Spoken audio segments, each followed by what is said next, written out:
Our kids only live in our house for 18 years. He's turning 9 this month. I don't want to talk about That's it. half. Don't. That's half, dude. Ah.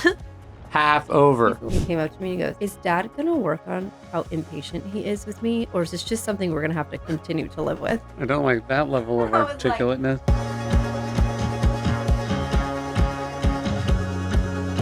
So I was walking the kids. Dogs? I was walking with the kids the other day, and I passed that house on the corner that used to have 6 huge trucks in the driveway, very Texas. And then I noticed that they weren't there, and I realized that's because we've lived in that neighborhood long enough that the teenagers who had those trucks don't live there anymore. They moved out. And it's you're like, oh yeah, that's let's say they got those when they were 16 and now they're 21 or whatever. We had the house for 5 years, 4 years. You kind of see aging, it sneaks up on you. You're like, oh, they went from kids to not kids. But our kids aged the same amount of time in that window. They definitely did not. Right, because they still look and feel the same, but that's the same distance from 16 to don't live here anymore. 16 to having their own life, and 5 to 9. Yeah. When it sneaks up on you, you're like, oh, we all have little kids. And then someone's like, yep, it was my daughter's prom last week. And you're like, wait, I thought you still had little kids, because your kids still feel little, but it happens very fast. And can you imagine going from having a driveway with 4 teenage boys in your house to not having them in the house? With this particular, oh my God, yes. This particular house too, I don't know. I think it was maybe that they had a lot of kids living there, but they also had friends. Yeah, that was the hangout house. At some point, they did something with their driveway, so it accommodated more vehicles. Yeah, they had to expand the driveway. There was always more cars on the street, and it wasn't we were ever annoyed about it. It was mostly we would just comment and be like, "Oh my God!" In Texas, everyone's got these big cars. They're just cars coming out the house, and then it was just one day gone. They had a full house, Texas. Yeah. What that means, Texas style, right? It was just full, right. And it was probably a lot, and then loud, and probably smelled bad, and was messy, and then it's just gone.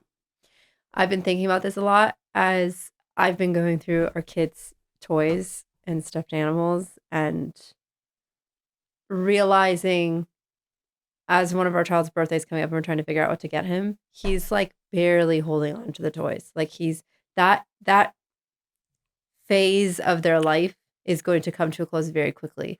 He's not going to want me to bring home a stuffed animal when I travel that much longer, because that's not what he's very close to the end of that era. Yeah. And so I think there's all this pressure, or it feels like there's a lot of chaos in our home, or mess, or lack of organization, and there's toys everywhere, and they're building Legos and they want to keep them set up or Lego towns and wanting to keep them set up for 2 weeks, or they want their stuffed animals to be sorted all over the house. And there's this immediate impulse, which is this is chaos. I can't handle this. I want this to go away. Right. And then there's just this is just too. It'll wrap itself up on its own very soon. It'll wrap itself up sooner than I would like. Well, no, you think you want it wrapped up right now. Right. And then as soon as it goes away, you will miss it. I know. And I remember I don't remember how old I was, but I remember the last Christmas that I got a toy, where my Christmas presents switched from being very you wanted a Game Boy, and you wanted real things. But or just that age where it was I was getting clothes and makeup and whatever instead. And then I don't play with dolls anymore, Mom. Yeah. And then, but I remember my mom, I wasn't there yet. And I remember my mom was okay, well, I got a Barbie just in case you're upset. Here's a Barbie. And I wasn't upset. I think I was just mourning. That was probably 16. Although, it seems our kids haven't aged. I was in their closet over the weekend, and there were some tiny shoes in there. You're I don't remember having a person that was ever that small. Some of the stuff was tiny, and it's the same, that it's from the same kind of mental time span that I'm seeing these other people, but it feels more stable in your house because you're seeing it day to day. It doesn't sneak up on you that one day they're gone, or one day they transition from one thing to, because you're seeing it day to day. And so it's actually like you should be kind of tracking this elsewhere. What do you mean? It's how like that can be okay. Like you don't see a friend for a while, and you're like, oh, you're old now, and it's like you aged the same Mhm. amount in that period, but like you see yourself every day, so it doesn't feel drastic, and like that can kind of shock you out of your status quo. I have 3 things, but I'm probably gonna forget them. The first one is, we talked about this, um, at some point where I switched my phone background to be like the pictures of the kids. Oh, it moves. It moves and it changes like every hour or so, and it's like throwback pictures. Yeah. And I think it's helped me be more present with and speak to their little child selves, because especially our kids are so precocious Hmm. that I'm like, you forget sometimes that you're like talking with a 6-year-old. Yeah. And being able to see this picture of him like a year ago or 4 years ago, I'm just like, you're just a little tiny baby. I think it's helped me be more present with the kids. The second one is, we've talked about this very early on in recording this podcast together, but our kids only live in our house for 18 years. I mean, give or take Uh-huh. a little bit. And like, how hard is it to hold on to managing your stress, being self-aware, um, having your shit together, prioritizing them for such a short period of your overall existence. That's such a small amount of time. Do you want to say the third one? And the third one, Because I have something about the second one. So go to the third one. the third one I'll remember. I won't. It's fine.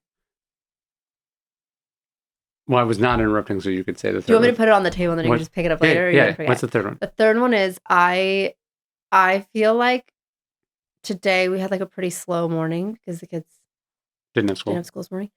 And it's moments like those, but I think about it all the time, that when I'm spending time with them and I'm present with them, I am mourning who they were and looking forward to who they're going to be. So if I'm cuddling in bed with one of our kids, I'm just like, I love this moment so much. And I'm Right. also like grieving the times that passed when he was little where we did the same thing, or the times where I missed out on doing it. Sure. And then looking forward to how that relationship is going to change in the future, especially because he's almost on like the precipice of like preteen, where I'm like, I'm going to, every time he climbs into our bed, I'm just like, thank God. And when he was 3, I'd be like, get this child out of my bed. No, when he woke up the other day, I was like, just come on, man. Yeah. Like don't care. I made him, Please. I invited him in instead of being like, Don't cuddle with here's me. your iPad, go on the couch. So, and just like to think, even just like to extrapolate out into his life, like Hmm. I only have this opportunity for such a short period of time. Well, I'm not amazing at math, but what I was going to say is he's turning 9 this month. I don't want to talk about That's it. No, half. don't. That's half, dude. Ah! Half over. He's a little baby. He's gonna live in our house forever. No, he's not. You better not. But like I know. The math gets serious real fast. Half done.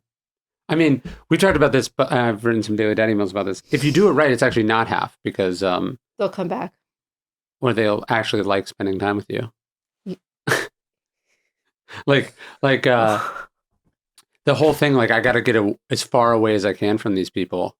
Like you don't have to make them. But I also that. like, it's so interesting because as a teenager, I was like, I have to get as far away from these people. And I think that and I felt like that was just indicative of our relationship or how my parents were as parents or whatever. And as a parent, I think I'm just like, oh, my kids are going to go through a phase of self-discovery. There's definitely just a coming of age part of it where you're like separating and you want independence, but there's also like it says more about some families than others. Right. But I think my goal is to be a cushion for which they can land, sure. Not like a stairs for them to climb. I don't know what the fuck I'm saying. Don't worry about it. Yeah, does that mean anything? No. Or it just sounds like it does? It just sounds like it does. No, it happens. It happens extremely. It means something if I say it means something. I don't need to hold their hand through their whole life. I would like to be the landing pad. Yeah, sure. But you just go, oh yeah, it's half. You're an asshole. Why would you say that? Because it's true. I'm actually really looking forward to our kids being teenagers. They're going to be enormous. I know. There's going to be like several 6 feet tall people in our house at the same time. I know. This is why we have to do some work on the house. Our house is meant for barely us two and some little people. We have a pinch point in our kitchen that is like 26 inches wide. Even now, we cannot walk through the same point. Yeah, I'm going to get out of here. Oh, speaking of the pinch point in the kitchen, yesterday, you said something and he came up to me and he goes, is Dad going to work on how impatient he is with me? Or is this just something we're going to have to continue to live with? I don't like that level of I was articulateness. like, I can see from both sides of this situation how Daddy is perpetually annoyed with how long you take to do things and is generally impatient. Sure. And how that is going to be something for you to unpack in therapy later. I can also see how we do the same things every night. It's just some executive function. Brush your teeth, you put your pajamas on, and you go in your room to go to bed. And there's no reason that takes 90 minutes. That's not, it's not impatient to think that should go a smidge faster. No, but I think that there's like, you are definitely impatient about it. And the more, for some reason, you have not learned in 9 years, and half the time that our children are going to live in our house, that the more you ask him to do something, the less likely he is to do it. He knows what to do. It's like a dog. If you're telling a dog to sit, you tell the dog to sit one time confidently and firmly. And then sometimes they have to figure out what it is they're asking and then sit down. If you just flood them with sit, they're not going, it's going to overwhelm them and flood them. Yeah, but you are acting as if you were patient. It wouldn't take 3 hours. Why don't you try it? I have. Have you? I have. I have not been there in these moments. Oh, well, this doesn't have anything to do with what we're talking about. Have you read the book Stillness is Key? Well, that's not what it's called. Stillness is the key. Dude, if you ever write another book ever again, we might have to get a divorce. I'm just putting that out there. Now is not the time to complain to me about it. I'm 30% of the way through the next one. Yeah, whatever. Maybe I'll be over it by then. It won't be as popular, so you don't have to worry. I'm planning a real big flop, so just to give everyone a break. From having to read the book? No, having to ship the book. So it'll be more exclusive than the other ones. All right, well, halfway done. Just wanted to remind you of that. Of what? Them living in our house. Great. Can't wait.